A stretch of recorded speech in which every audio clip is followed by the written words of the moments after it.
اور مجلہ فرمائیں۔ حضرت کا موضوع ہے اعلیٰ حضرت رضی اللہ تبارک و تعالی عنہ اور تحفظ ناموس سے صحابہ و اہل بیت۔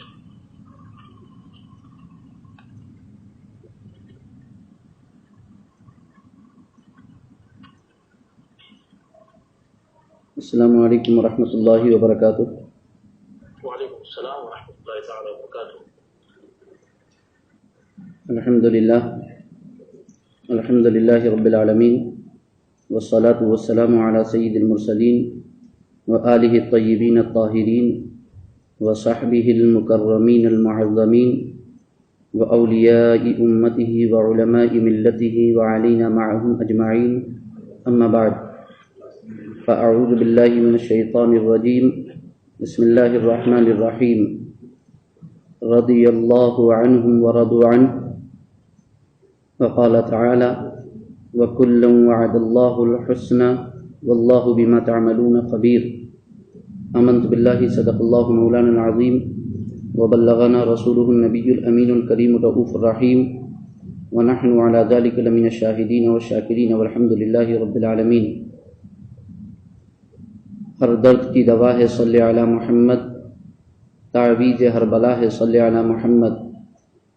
درود پاک پڑھیں، اللہم صلی وسلم علی سیدنا و مولانا محمد معدن الجود والکرم وآلہ وصحبہ وبارک وسلم، صلاۃ و سلام علیک یا رسول اللہ، صلاۃ و سلام علیک یا حبیب اللہ یا کریم اللہ، وعلی آلک واصحابک یا شفیعنا عند اللہ۔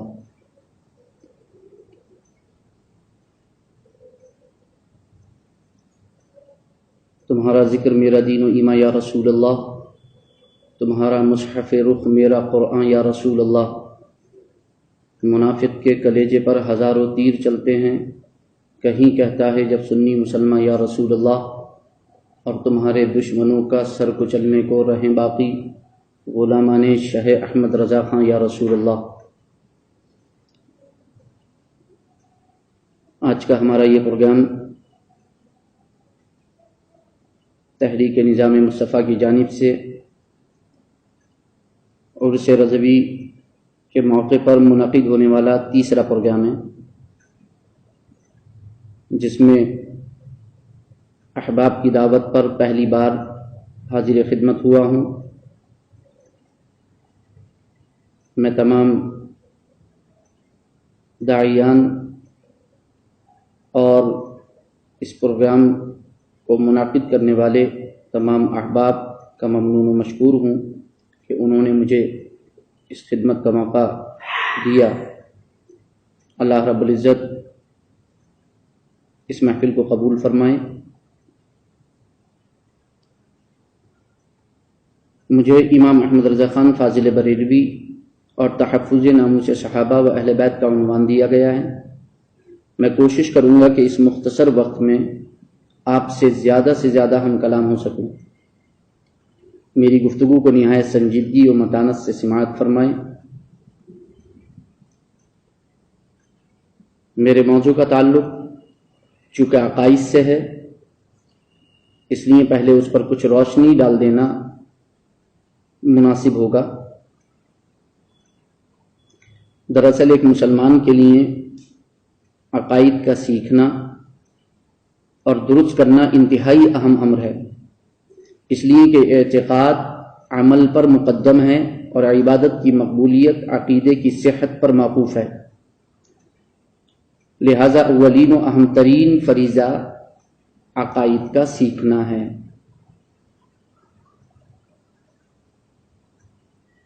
عقائد کیا ہیں، کسے کہتے ہیں؟ عقائد وہ ہوتے ہیں جو شارع علیہ الصلاۃ والسلام، صحابہ اکرام، تابعین اعظام اور اسلاف فخام رضی اللہ تعالی عنہم اجمعین سے ثابت ہوں۔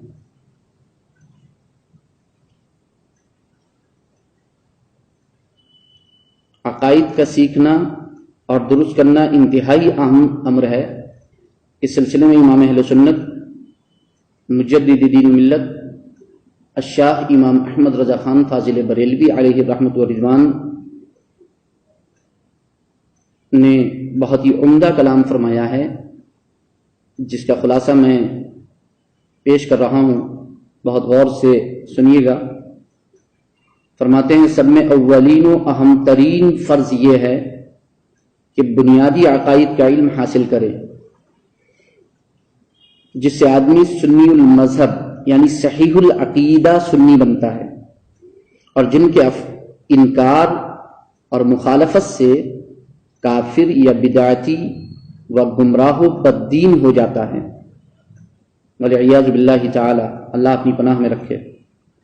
تو سب میں پہلا فرض آدمی پر اسی کا سیکھنا ہے، اور اس کی طرف احتیاج میں سب یکساں اور برابر ہیں. پھر علم مسائل نماز یعنی نماز کے فرائض و شرائط اور مفسدات، جن کے جاننے سے نماز صحیح طور پر ادا ہو سکے. پھر جب ماہ رمضان آئے تو روزے کے مسائل، مالک نصاب نامی ہو تو زکوٰۃ کے مسائل، صاحب استطاعت ہو تو حج کے مسائل، نکاح کرنا چاہے تو اس کے متعلق ضروری مسائل، تاجر ہو تو بیع و شراء خرید و فروخت کے مسائل، مزارع کسان ہو تو اس پر مزارعات کے مسائل. غرض یہ کہ ہر شخص پر اس کی حالت موجودہ کے مسئلے سیکھنا فرض عین ہے.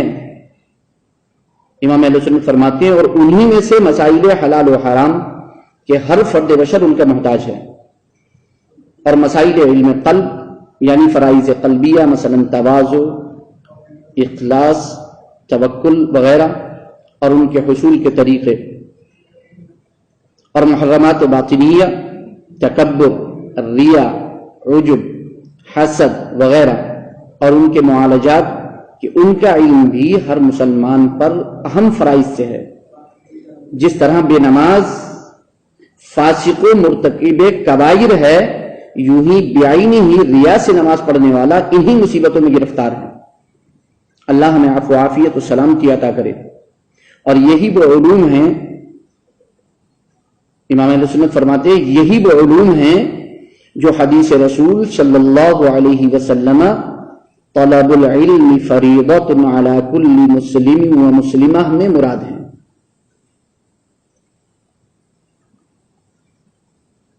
اب یہ عقائد کہاں سے ملیں گے، کہاں سے ان کو سیکھا جائے گا؟ خیر القرون،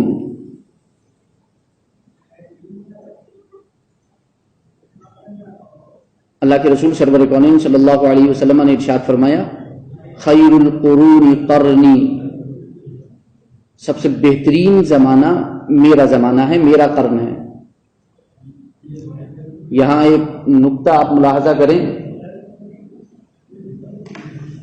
کہ اللہ کے رسول نے کیا فرمایا، خیر القرون قرنی، سب سے بہترین زمانہ میرا زمانہ ہے.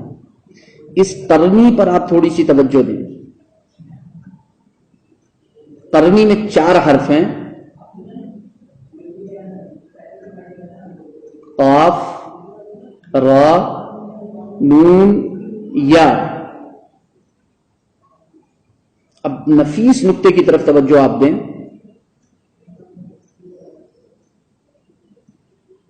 خلفائے راشدین رضوان اللہ تعالی علیہم اجمعین کے اسماء گرامی کی طرف توجہ دیں. صدیق کے آخر میں قاف، عمر کے آخر میں را،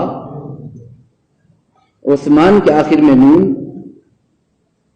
اور علی کے آخر میں یا، اور ان 4 حرفوں سے مل کر کے بنتا ہے قرنی. اللہ کے رسول فرماتے ہیں سب سے بہترین زمانہ میرا زمانہ ہے.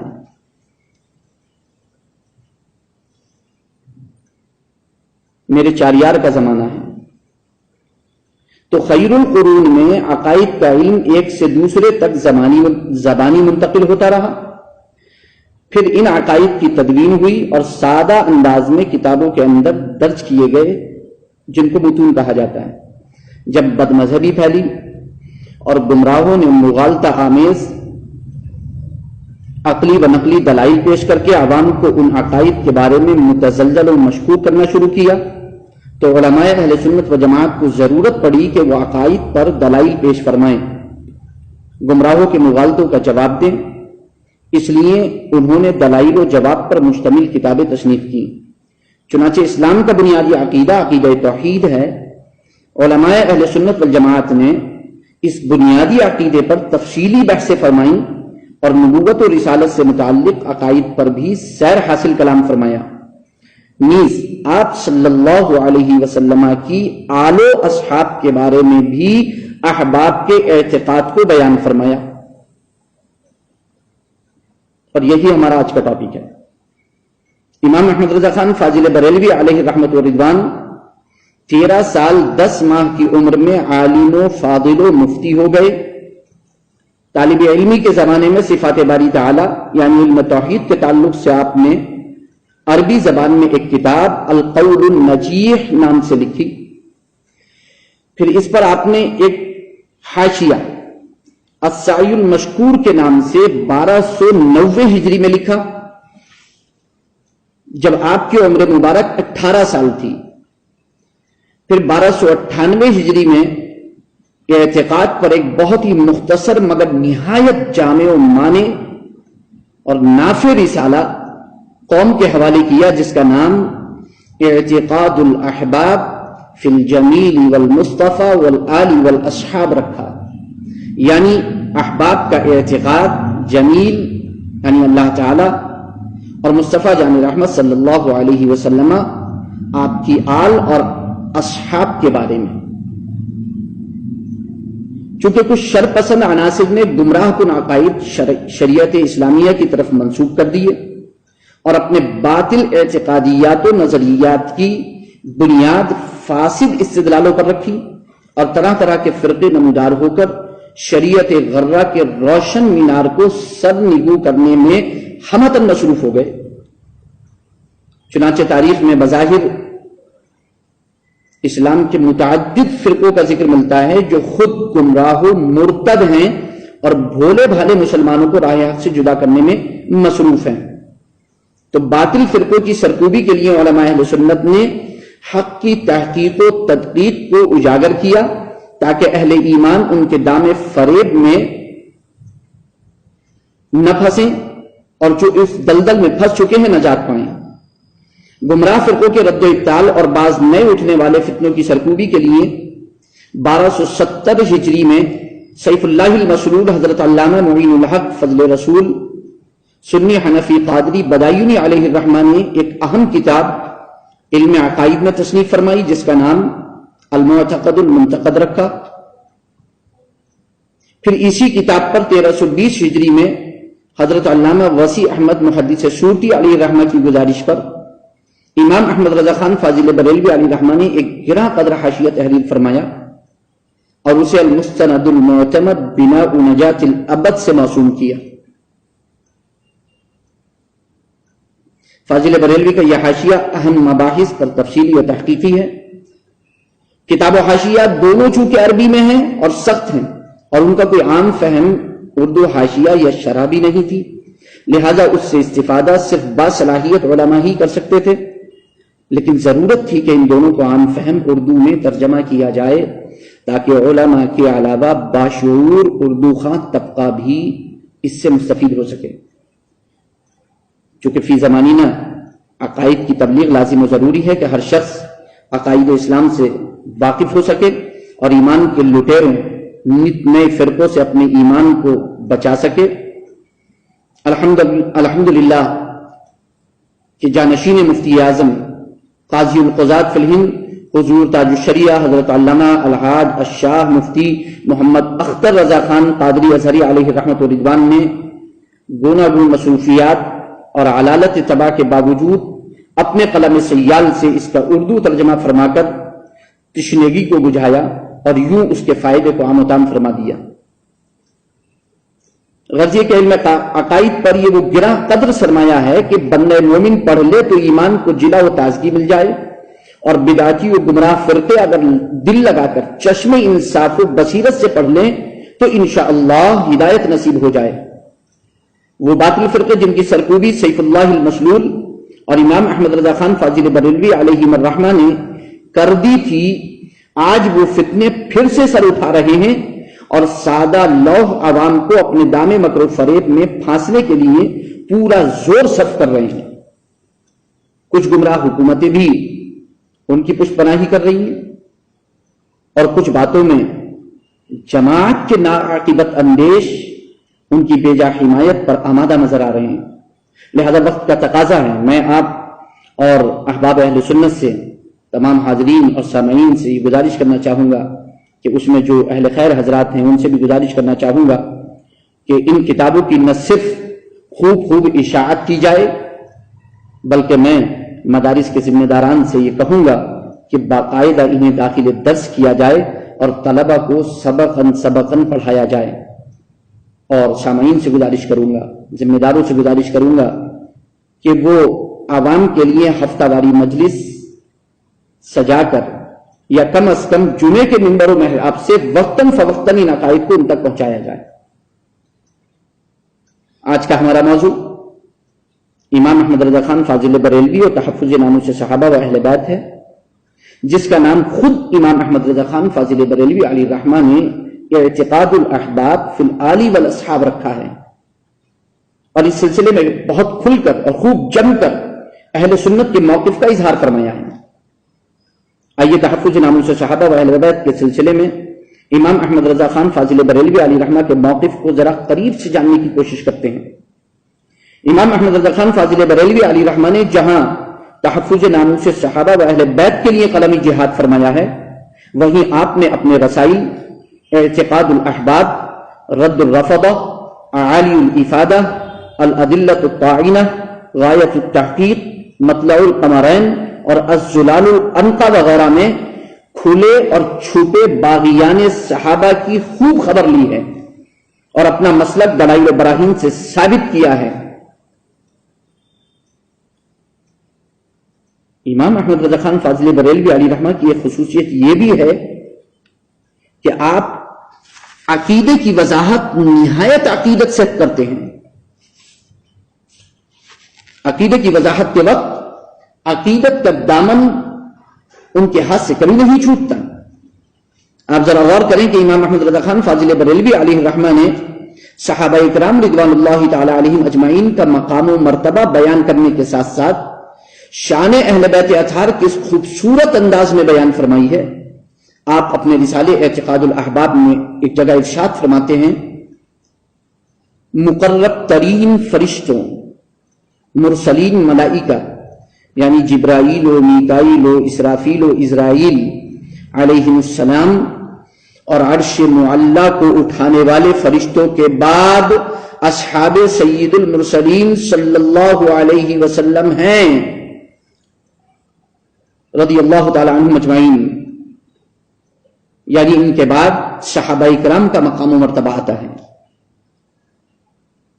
آگے فرماتے ہیں، اور انہی صحابہ میں حضرت بطول جگر پارے رسول، خاتون جہاں، بانو جنا، سیدۃ النساء فاطمہ زہرا، اور دو جہاں کی اس آقا زادی کے دونوں شہزادے، عرش کی آنکھ کے دونوں تارے، چرخ سیادت کے مہپارے، باغ تطہیر کے پیارے پھول، دونوں قرۃ عین الرسول، امامین کریمین، سعیدین شہیدین، تقیین نقیین، نیرین طاہرین، ابو محمد حسن و ابو عبداللہ الحسین، اور تمام مادران امت بانوان رسالت میں داخل،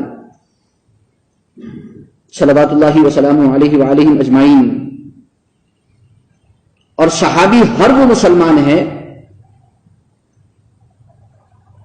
جو حالت اسلام میں اس چہرہ خدا نما یعنی حضور صلی اللہ علیہ وسلم کی زیارت سے مشرف ہوا اور اسلام ہی پر دنیا سے گیا۔ اب ذرا آپ غور کریں، صحابہ اکرام کا مقام و مرتبہ کس قدر عرفہ و اعلیٰ ہے، اور اہل بیت اطہار اصحاب رسول کریم صلی اللہ علیہ وسلم میں شامل ہیں، مگر یہ سب جانے گا کون اور مانے گا کون؟ فرماتے ہیں، صحابہ کی قدر و منزلت وہی خوب جانتا ہے جو سید المرسلین صلی اللہ علیہ وسلم کی عزت و رفعت سے آگاہ ہے۔ آفتاب نیم روز سے روشن تر کہ محب جب قدرت پاتا ہے اپنے محبوب کو صحبت بد سے بچاتا ہے، حق تعالی قادر مطلق اور رسول اللہ اس کے محبوب و سید المحبوبین. کیا عقل سلیم جائز کرتی ہے کہ ایسا قدیر، ایسے عظیم، ذی وجاہت، جان محبوبی، وکان عزت کے لیے خیار خلق کو جلیس و انیس و یار و مددگار مقرر نہ فرمائے؟ فرماتے ہیں جو ان میں سے کسی پر تان کرتا ہے جناب باری تعالیٰ کے کمال حکمت و تمام قدرت یا رسول اللہ صلی اللہ علیہ وسلم کی غایت محبوبیت و نہایت منزلت پر حرف رکھتا ہے. اب ذرا فاضل بریلوی علیہ رحمہ کے ایک مختصر و جامع کلام پر غور فرمائیں.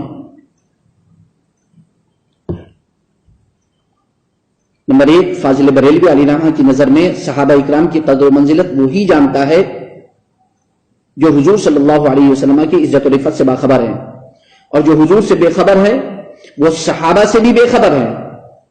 نمبر 2، اللہ تعالیٰ نے حضور صلی اللہ علیہ وسلم کے لیے بہترین مخلوق کا انتخاب فرمایا اور انہیں نبی اکرم کا جلیس و انیس یعنی ہم نشین و غمخوار اور یار و مددگار بنایا.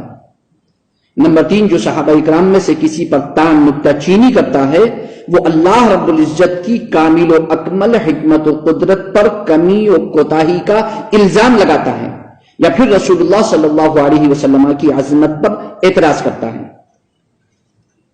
سرور دو عالم صلی اللہ علیہ وسلم کا ارشاد گرامی آپ سماعت فرمائیں. اللہ کے رسول ارشاد فرماتے ہیں ان اللہ تعالی نظر فی قلوب العباد فوجد قلب محمد صلی اللہ علیہ وسلم خیر قلوب العباد فاصطفاه لنفسه فابتعثه برسالته ثم نظر في قلوب العباد بعد قلب محمد صلی اللہ علیہ وسلم فوجد قلوب اصحابه خیر قلوب العباد فجعلهم وزراء نبيه يقاتلون على دينه فما رأى المسلمون حسنا فهو عند الله حسن وما رأوا سيئا فهو عند الله سيئ. بے شک اللہ تعالیٰ نے اپنے بندوں کے دلوں پر نظر فرمائی. امام اہل سنت نے اس ٹکڑے کا ترجمہ فرمایا پہلے ٹکڑے کا. بے شک اللہ تعالیٰ نے اپنے بندوں کے دلوں پر نظر فرمائی تو ان میں محمد صلی اللہ علیہ وسلم کے دل کو سب سے بہترین پایا، اسے اپنی ذات کریم کے لیے چن لیا اور رسول بنا کر مبعوث فرمایا.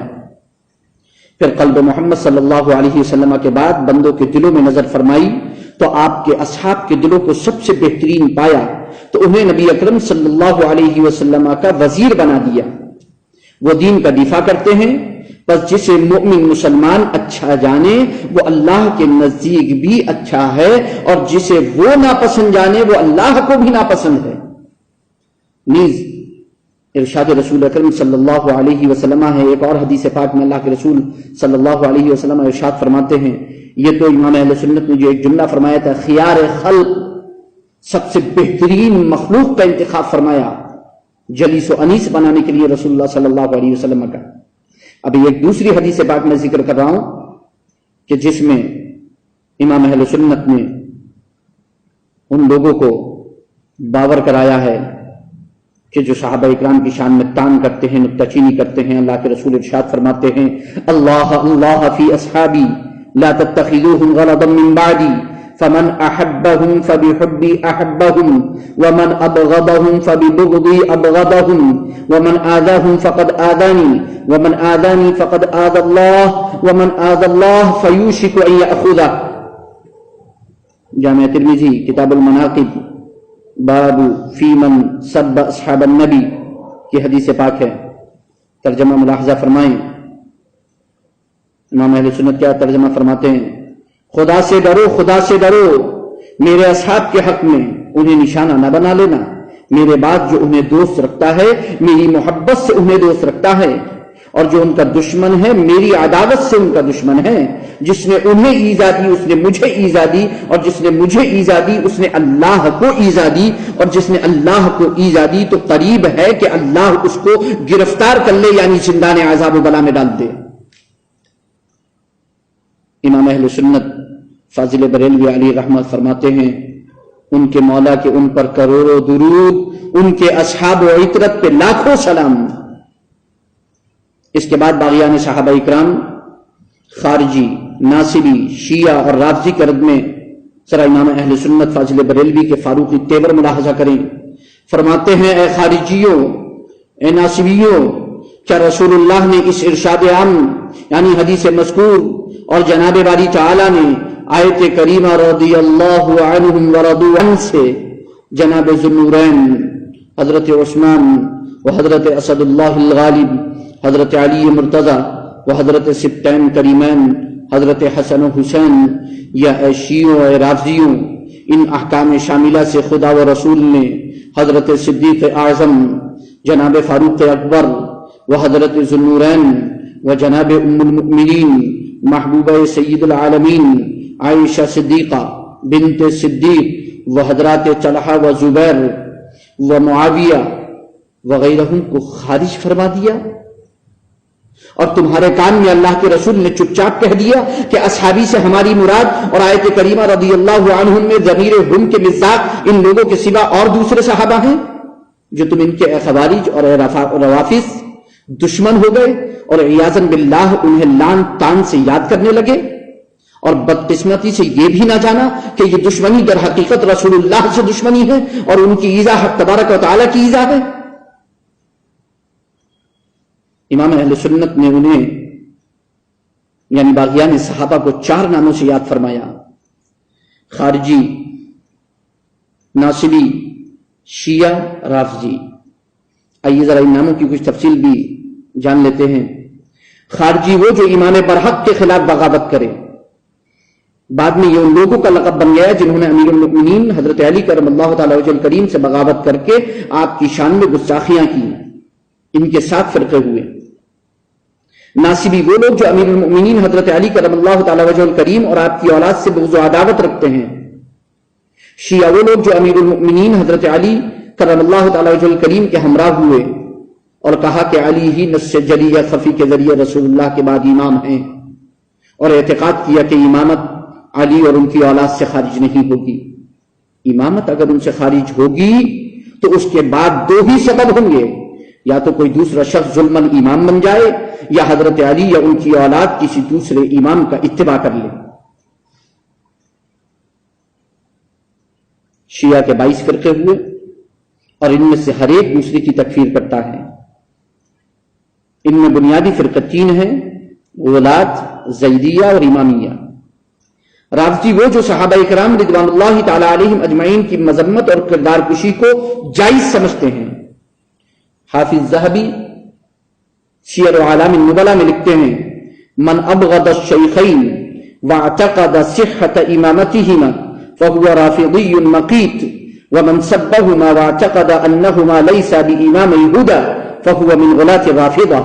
یعنی جو شخص شیخین ابو بکر و عمر رضی اللہ تعالی عنہما سے بغض رکھے اور انہیں خلیفہ برحق بھی سمجھے تو یہ شخص رافضی قابل نفرت ہے، اور جو شخص انہیں خلیفہ برحق بھی نہ سمجھے اور برا کہے تو یہ شخص غالی رافضیوں میں سے ہے۔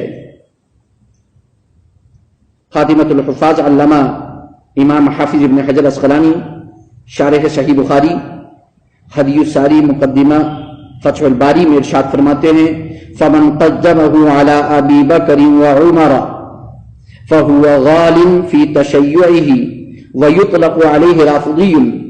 یعنی جو شخص امیر المؤمنین حضرت علی کرم اللہ تعالی وجہ الکریم کو خلفائے راشدین حضرت سیدنا ابو بکر و عمر رضی اللہ تعالی عنہما پر افضلیت میں مقدم کرے تو وہ شخص غالی شیعہ ہے، اور اس پر رافضی کا لفظ استعمال ہوتا ہے۔ آج کے دور میں شیعہ کہہ کر روافض کا ذکر مراد ہوتا ہے، یعنی جو اپنے آپ کو شیعہ کہتے ہیں، یہاں پر بہت توجہ دینے کی بات ہے۔ آج کے دور میں شیعہ کہہ کر روافض کا ذکر مراد ہوتا ہے۔ شیعہ در حقیقت رافضی ہی ہیں، وہ اپنے آپ کو بطور تقیہ شیعہ ظاہر کرتے ہیں تاکہ غیر مضر تشیع کے ذریعے اہل سنت و جماعت میں بھی رہا جائے، اور جب موقع ملے تو اپنی رافضیت کو بھی ظاہر کر دیا جائے، ورنہ اصلاً تو شیعہ اور رافضی میں زمین و آسمان کا فرق ہے۔ ہمارے علماء نے بیان فرمایا ہے اسے۔ پہلے تمام خلفائے راشدین کے ساتھ حسن عقیدت رکھتے ہوئے امیر المؤمنین حضرت علی کرم اللہ تعالی وجہ الکریم کو افضل جاننے والا شیعہ کہلاتا تھا، اور بعض کے نزدیک صرف امیر المؤمنین حضرت عثمان غنی رضی اللہ تعالی عنہ پر فضیلت دینے والا شیعہ کہلاتا تھا، لیکن یاد رہے یہ شیعہ تینوں خلفائے راشدین سے محبت رکھتے تھے، ان کی عظمت و جلالت کے قائل تھے، اور آج جن کو شیعہ کہا جاتا ہے وہ دراصل رافضی ہیں اور تینوں خلفائے راشدین کو گالیاں دیتے ہیں اور کافر سمجھتے ہیں معاذ اللہ رب العالمین۔ ان فرق باطلہ کے بارے میں امام احمد رضا خان فاضل بریلوی علیہ رحمہ کے فاروقی تیور ملاحظہ کرنے کے بعد اب آپ امام اہل سنت کے امیر المؤمنین حضرت علی رضی اللہ تعالیٰ عنہ سے الفت و محبت کس درجے کی تھی یہاں ذرا اسے بھی ملاحظہ کرتے چلیں۔ امام اہل سنت فرماتے ہیں مرتضی شیر حق اشجع الاشجعین ساقی شیر و شربت پہ لاکھوں سلام، اصل نسل وفا وجہ وصل خدا باب فصل ولایت پہ لاکھوں سلام۔ ان اشعار سے فاضل بریلوی کے حب علی کا بھرپور اندازہ کیا جا سکتا ہے، لیکن یہ بھی یاد رہے کہ امام اہل سنت کی حب علی میں نہ تو روافظ کسی افراد ہے، نہ ناصبیوں اور خارجیوں والی تفریق، یعنی اعلی حضرت کی محبت علی عین اس مسلک کے مطابق ہے جو مسلک حق اہل سنت و جماعت ہے۔ اب وہ اشعار بھی سن لیجئے جن میں مذکورہ فرقوں کا ذکر ہے۔ فرماتے ہیں اولین دافع اہل رفض و خروج چارمی رکن ملت پہ لاکھوں سلام، شیر شمشیر زن شاہ خیبر شکن پرتوے دست قدرت پہ لاکھوں سلام، ماہی رفض و تفضیل و نسب و خروج حامی دین و سنت پہ لاکھوں سلام، جن کے دشمن پہ لعنت ہے اللہ کی ان سب اہل محبت پہ لاکھوں سلام۔ ان اشعار سے صاف ظاہر ہے کہ امام اہل سنت کے نزدیک خارجی، ناصبی، شیعہ اور رافضی سب کے سب حد اعتدال سے ہٹے ہوئے ہونے کے باعث ناقابل قبول ہیں، کیونکہ ان تمام رویوں کو خود سیدنا علی کرم اللہ تعالی وجہ الکریم نے رد فرما دیا تھا۔ حضرت علی نے خوارج سے جنگ کی اور ان کا صفایا کر دیا تھا، اور روافظ کے لیے فرمایا میری محبت میں حد سے گزرنے والا، زیادتی کرنے والا ہلاک ہو جائے گا۔ رسول اللہ صلی اللہ علیہ وسلم کا ارشاد گرامی ہے علی کی محبت اور ابو بکر و عمر کا بغض کسی مومن کے دل میں جمع نہیں ہو سکتا۔ یہی وجہ ہے کہ اہل سنت و جماعت کے علماء، صلحاء اور مفکرین و دانشور نیز شعراء جہاں اصحاب رسول صلی اللہ علیہ وسلم کا ذکر جمیل کرتے ہیں تو انہیں آئینہ تاریخ پر دشمنان اسلام کی ڈالی ہوئی گرد صاف کرنے کے لیے یہ بھی بتانا پڑتا ہے کہ صحابہ اکرام آپس میں شیر و شکر تھے۔ امام احمد رضا خان فاضل بریلوی نے اسی پس منظر میں فرمایا تیرے چاروں ہمدم ہیں یک جان و یک دل۔ اب آپ اس کے بعد امام احمد رضا خان فاضل بریلوی علی رحمہ جس نقطے کی طرف اشارہ فرما رہے وہ بھی ملاحظہ کریں۔ اہل سنت والجماعت پر خدا کی برکتوں والی رحمت کا ذکر کر کے اہل سنت کے موقف کا اظہار کرتے ہوئے فرماتے ہیں اے اللہ تیری برکت والی رحمت اور ہمیشگی والی عنایت اس پاک فرقہ اہل سنت والجماعت پر جس نے تیرے محبوب کے سب ہم نشینوں، دوستوں اور گلستان صحبت کے گلچینوں یعنی صحبت مصطفیٰ کے باغ سے پھول چننے والوں صحابہ اکرام کو ہمیشہ ہمیش کسی استثناء کے بغیر نگاہ تعظیم و اجلال اور نظر تکریم و توقیر سے دیکھنا اپنا شعار و دثار علامت و نشان کر لیا، اور سب کو چرخ ہدایت کے ستارے فلک عزت کے سیارے جاننا اپنا عقیدہ کر لیا کہ ہر فرد بشر ان کا سرور سرور عدول و اخیار و اتقیاء و ابرار کا سردار و سر کا تاج ہے۔ تابعین یعنی وہ مسلمان جنہوں نے کسی صحابی یہ رسول صلی اللہ علیہ وسلم کی زیارت کی ہو سے لے کر قیامت تک کوئی ولی کیسے ہی پائے عظیم کو پہنچے، ہرگز ان میں سے کسی کے رتبے کو نہیں پہنچتا۔ رسول اللہ کی اس ارشاد صادق کے مطابق غیر صحابی کا احد پہاڑ کے برابر سونا خیرات کرنا، رسول اللہ صلی اللہ علیہ وسلم کے ارشاد صادق کے مطابق غیر صحابی کا احد پہاڑ کے برابر سونا خیرات کرنا صحابی کے نصف سا جو کے برابر نہیں ہو سکتا۔ جو قرب خدا انہیں حاصل دوسرے کو میسر نہیں، جو درجات عالیہ یہ پائیں گے غیر کو ہاتھ نہ آئیں گے۔ امام اہل سنت اعلی حضرت عظیم البرکت فاضل بریلوی علیہ رحمۃ و رضوان نے بہت ہی تفصیل سے کلام فرمایا ہے۔ اہل سنت و جماعت تمام صحابہ اکرام کو بالاجمال اعلیٰ درجے کا بر و تقی، نیکوکار و متقی جانتے ہیں اور تفاصیل احوال پر نظر حرام مانتے ہیں۔ جو فعل ان حضرات صحابہ اکرام میں سے کسی کا اگر ایسا منقول ہوا جو نظر قاصر و کوتاہ، نگاہ کوتاہ بین ان کی شان اقدس سے قدرے گرا ہوا ٹھہرے اسے اچھے معنی پر اتارتے ہیں، اور اللہ کا سچا قول رضی اللہ عنہم سن کر آئینے دل میں زنگ تفتیش کو جگہ نہیں دیتے، یعنی نام نہاد حقیقت حال کی کھوج کا میل کچیل دل کے آئینے پر چڑھنے نہیں دیتے، جیسا کہ آج کل کے بعض حضرات جو اپنے کو اسلام کی اسکالر بتاتے ہیں اور بہت ہی تحقیق کے دعوے دار ہیں، تاریخ کا سہارا لے کر اور جھوٹے احوال کی کھوج میں لگ جاتے ہیں، اور پھر صحابہ اکرام کی شان اقدس میں تان و تشنیع کرنے لگتے ہیں۔ وہ باز آئیں،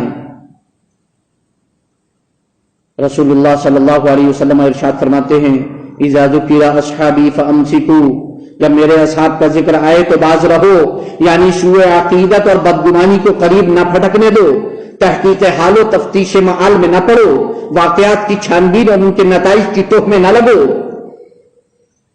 امام اہل سنت فیصلہ کن انداز میں فرماتے ہیں، اہل سنت و جماعت نے اپنے آقا کا فرمان عالی شان اور یہ سخت وعیدیں، ہولناک تہدیدیں سن کر زبان بند کر لی اور دل کو سب کی طرف سے صاف کر لیا، اور بلا چوچرا جان لیا کہ ان کے رتبے ہماری عقلوں سے برا ہیں، پھر ہم ان کے معاملات میں کیا دخل دیں؟ ان میں جو مشاجرات و اختلافات واقع ہوئے ہم ان کا فیصلہ کرنے والے کون؟ تیرا منہ ہے کہ تو بولے، یہ سرکاروں کی باتیں ہیں، کیا حق ہوتا ہے ہم کو بولنے کا؟ کیسے جسارت کرتے ہیں لوگ آج؟ خدا نہ کرے کہ ہم ایک کی طرفداری میں دوسرے کو برا کہنے لگیں، یا ان نزاعوں میں ایک فریق کو دنیا طلب ٹھہرائیں، بلکہ بالیقین ہم جانتے ہیں، اہل سنت والجماعت بالیقین جانتے ہیں کہ سب دین کی بھلائی کے خواستگار تھے صحابہ اکرام، یعنی اسلام و مسلمین کی سربلندی ان کا نسب العین تھی، اور پھر وہ مجتہد بھی تو تھے جس کے اجتہاد میں جو بات دین الہی و شریعت مصطفیٰ کے لیے اصلح و انسب معلوم ہوئی اختیار کی، کوئی اجتہاد میں فتح ہوئی اور ٹھیک بات ذہن میں نہ آئی، لیکن وہ سب حق پر ہیں اور سب واجب الاحترام ہیں، سب کا ذکر خیر کے ساتھ کرنا فرض ہے۔ خلاصہ کلام یہ ہے کہ اہل سنت و جماعت نے خدا و رسول کی ارشادات عالیہ سے اتنا یقین کر لیا کہ سب صحابہ اکرام اچھے، عادل، ثقہ، معتبر، تقی، نقی، پرہیزگار و پاک اور ابرار و نیکوکار خاصان پروردگار ہیں، اور ان کے احوال کی تفسیر پر نظر گمراہ کرنے والی ہے۔ آج جو لوگ احوال کی تفسیر میں پڑھتے ہیں، صحابہ کے آپسی اختلافات، مشاجرات اور نزاعات کے درمیان کلام کرنے کی کوشش کرتے ہیں، گھسنے کی کوشش کرتے ہیں اور اسے عوام کے سامنے لانے کی کوشش کرتے ہیں، وہ یقیناً خود کو بھی گمراہ کر رہے ہیں اور قوم کو بھی گمراہ کرنے کی کوشش کرتے ہیں۔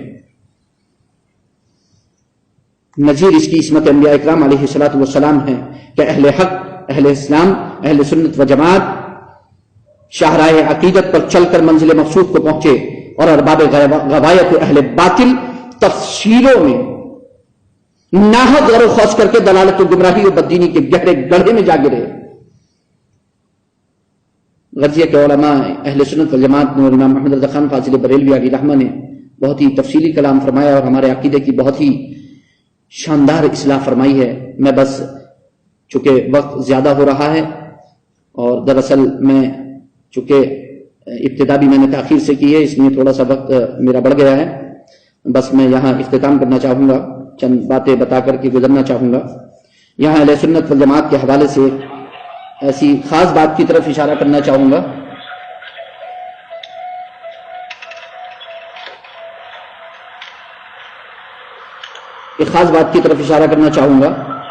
جو فرق باطلہ کے شیش محل کو چکنا چور کر دینے والی ہے۔ وہ یہ ہے کہ صحابہ اکرام کے بارے میں یہ یاد رکھنا چاہیے کہ وہ حضرات انبیاء نہ تھے، فرشتے نہ تھے کہ معصوم ہو، ان میں سے بعض حضرات سے لغزشیں صادر ہوئیں، یعنی ان سے اجتہادی خطائیں واقع ہوئیں، مگر ان کی کسی بات پر گرفت اللہ اور رسول کے احکام کے خلاف ہے۔ اللہ نے سورہ حدید میں صحابہ اکرام کی دو قسمیں بیان فرمائی ہیں، ایک وہ جو فتح مکہ سے پہلے مشرف اسلام ہوئے، راہ خدا میں مال خرچ کیا، جہاد کیا، جبکہ ان کی تعداد بھی بہت قلیل تھی اور وہ ہر طرح ضعیف و کمزور و غریب بھی تھے۔ انہوں نے اپنے اوپر جیسے جیسے شدید مجاہدے گوارا کر کے اور اپنی جانوں کو خطرے میں ڈال ڈال کر بے دریغ اپنا سرمایہ اسلام کی خدمات کی نظر کر دیا۔ یہ حضرات مہاجرین و انصار میں سے سابقین و اولین ہیں، ان کے مراتب کا کیا پوچھنا۔ دوسرے وہ جو فتح مکہ کے بعد ایمان لائے، راہ مولا میں خرچ کیا اور جہاد میں حصہ لیا۔ ان اہل ایمان نے اس وقت اپنے اخلاص کا ثبوت جہاد مالی و قتالی سے دیا جب اسلامی سلطنت کی جڑ مضبوط ہو چکی تھی اور مسلمان کثرت تعداد اور جاہ و جلال ہر لحاظ سے بڑھ چکے تھے. اجر ان کا بھی عظیم ہے، لیکن ظاہر ہے کہ ان سابقین اولین کے درجے کا نہیں. اسی لیے قرآن عظیم نے ان پہلوں کو ان پچھلوں پر فضیلت دی اور فرمایا وَكُلًّا وَعَدَ اللَّهُ الْحُسْنَىٰ. ان سب سے اللہ تعالیٰ نے بھلائی کا وعدہ فرمایا کہ اپنے اپنے مرتبے کے لحاظ سے اجر ملے گا، سبھی کو، محروم کوئی نہ رہے گا. اور جن سے بھلائی کا وعدہ کیا ان کے حق میں فرماتا ہے، صحابہ اکرام کے حق میں فرماتا ہے اولئک عنہا مبعدون، وہ جہنم سے دور رکھے گئے ہیں. لا یسمعون حسیسها، وہ جہنم کی ہلکی سی آواز تک نہ سنیں گے. وہم فی مشتہت انفسہم خالدون، وہ ہمیشہ اپنی منمانتی جی بھاتی مرادوں میں رہیں گے. لا یحزنہم الفزع الاکبر، قیامت کی وہ سب سے بڑی گھبراہٹ انہیں غمگین نہ کرے گی. وتتلقاہم الملائکہ، فرشتے ان کا استقبال کریں گے. ھذا یومکم الذی کنتم توعدون، یہ کہتے ہوئے کہ یہ تمہارا وہ دن جس کا تم سے وعدہ تھا. امام اہل سنت فرماتے ہیں مؤمنین پیش فتح و پس فتح سب، اہل خیر و عدالت پہ لاکھوں سلام. جس مسلمان نے دیکھا انہیں ایک نظر، اس نظر کی بصارت پہ لاکھوں سلام. ان فرامین عالیہ کے ذکر کے بعد امام اہل سنت فرماتے ہیں ہر صحابی کی یہ شان اللہ عز و جل بتاتا ہے. تو جو کسی صحابی پر لعن طعن نکتہ کرے اللہ واحد قہار کو جھٹلاتا ہے. اور ان کے بعض معاملات جن میں اکثر حکایات کاذبہ، جھوٹے قصے کہانیاں ہیں، جھوٹے قصے کہانیوں کو بنا کر یہ جو فرق باطلہ صحابہ کے خلاف عالم بغاوت بلند کرتے ہیں، فرماتے ہیں وہ بعض معاملات جن میں اکثر حکایات کاذبہ، جھوٹے قصے کہانیاں ہیں، ارشاد الہی کے مقابلے میں پیش کرنا اہل اسلام کا کام نہیں ہے. رب عز و جل نے اسی آیت سورہ حدید میں اس کا منہ بھی بند کر دیا کہ دونوں فریق صحابہ رضی اللہ تعالی عنہم اجمعین سے بھلائی کا وعدہ کر کے ساتھ ہی ارشاد فرمایا واللہ بما تعملون خبیر، اور اللہ تعالیٰ کو خوب خبر ہے جو تم کرو گے. اس کے بعد بھی جو لوگ صحابہ اکرام کی شان میں گستاخیاں اور بے باکیاں کرتے ہیں ان کے بارے میں امام اہل سنت فرماتے ہیں کہ ان تمام باتوں کے باوجود اس نے صحابہ کے اعمال جان کر حکم فرما دیا کہ وہ ان سب سے بغیر کسی دکھ تکلیف کے جنت اور بے انتہا انعامات اور بخششوں کا وعدہ فرما چکا ہے. تو اب دوسرے کو کیا حق رہا کہ ان کی کسی بات پر لعن طعن نکتہ چینی کرے؟ کیا صحابہ کی شان میں طعن کرنے والا اللہ سے جدا اپنی مستقل حکومت قائم کرنا چاہتا ہے؟ فرماتے ہیں خدا کی قسم مصطفیٰ کے صحابہ سب آپس میں یک جان و یک دل دو قالب، جو ان میں نفاق و عداوت بتائے وہ مردود جھوٹا وہ ملعون کاذب. اب اس کے بعد بھی کوئی کچھ بکے تو وہ اپنا سر کھائے اور خود جہنم میں جائے. علامہ شہاب الدین خفاجی نسیم الریاض شرح شفاء قاضی ایاز میں فرماتے ہیں ومن یکن یطعن فی معاویہ فذاک کلب من کلاب الہاویہ، جو حضرت امیر معاویہ رضی اللہ تعالی عنہ پر طعن کرے وہ جہنم کے کتوں میں سے ایک کتا ہے. اس کے بعد ایک ضروری تنبیہ بھی جاتے جاتے یہ سن لیجئے کہ اہل سنت والجماعت کا یہ عقیدہ ہے کہ وَنَكُفُّ عَنْ ذِكْرِ الصَّحَابَةِ إِلَّا بِخَيْرٍ، یعنی ہم صحابہ اکرام کا جب بھی ذکر کریں تو خیر ہی کے ساتھ کریں، خیر ہی کے ساتھ ان کا ذکر ہونا فرض ہے.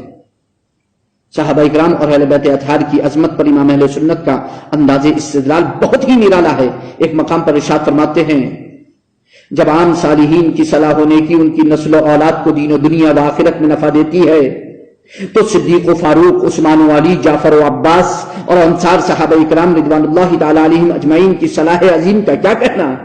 ان کی اولاد کیوں نہ اپنے نسب کریم سے دین و دنیا و آخرت میں نفع پائے گی؟ پھر اللہ اکبر، حضرات سادات اکرام اولاد امجاد حضرت خاتون جنت بطول زہرا کہ حضور پر نور سید الصالحین سید العالمین سید المرسلین کے بیٹے ہیں، کہ ان کی شان تو عرف و اعلیٰ بلند و بالا ہے، ان کی شان میں آیت تطہیر نازل ہوئی ہے. خود نبی نے فرمایا میں نے اپنے رب عز و جل سے مانگا کہ میرے اہل بیت سے کسی کو دوزخ میں نہ لے جائے، اس نے میری یہ مراد عطا فرمائی.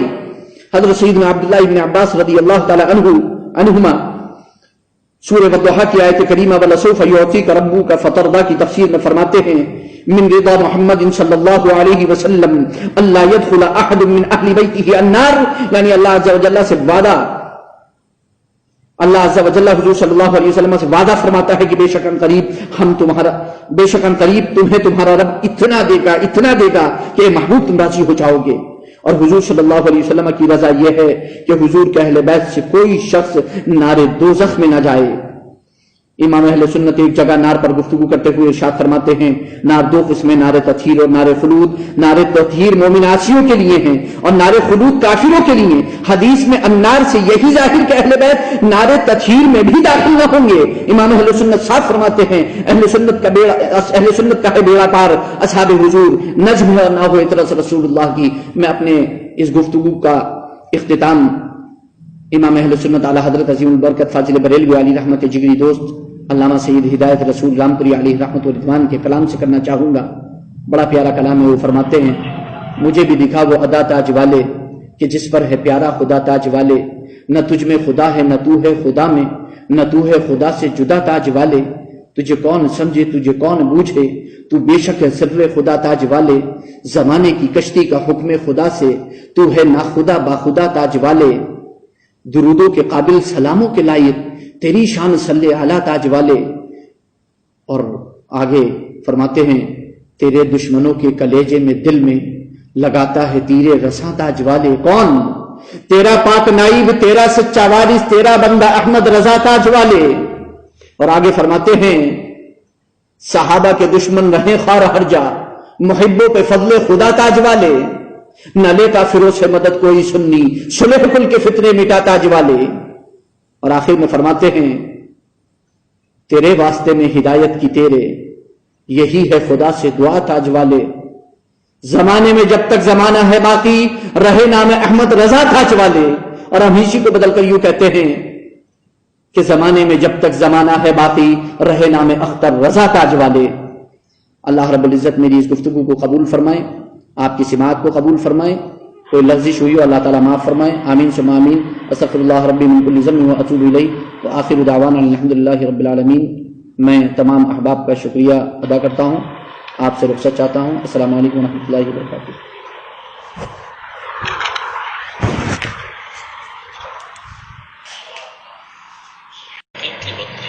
اس پروگرام کے لیے عنایت فرمایا. اللہ تعالیٰ آپ کے والد گرامی رحمۃ اللہ تعالیٰ علیہ کے درجات بلند فرمائے اور آپ کا علم سایہ ہم سب کے سروں پر دراز سے دراز تر فرمائے. سامعین محترم حضرت علامہ مولانا مفتی سید فیضان علی قادری صاحب اللہ تعالیٰ برکاتہ العالیہ قاضی شہر رامپور انتہائی مدلل تقریر اپنے عنوان کے تحت پیش فرمائی ہے. اور حقیقت یہ ہے کہ قرآن و حدیث اور اقوال ائمہ اقوال صحابہ سے مزین مرصع یہ خوبصورت تقریر انشاءاللہ تبارک و تعالیٰ کم از کم میرے ذہن میں بہت عرصے تک رہے گی. اس کی چاشنی اس کی لذت اس کی حلاوت الحمدللہ میرے ذہن میں انشاءاللہ ضرور باقی رہے گی. اللہ تعالیٰ حضرت کی اس کاوش کو قبول فرمائے اور اس کو صحیح ساتھ فیضان کو ہم سے عام تر فرمائے. اب آئیے انتہائی ادب و احترام کے ساتھ اس پروگرام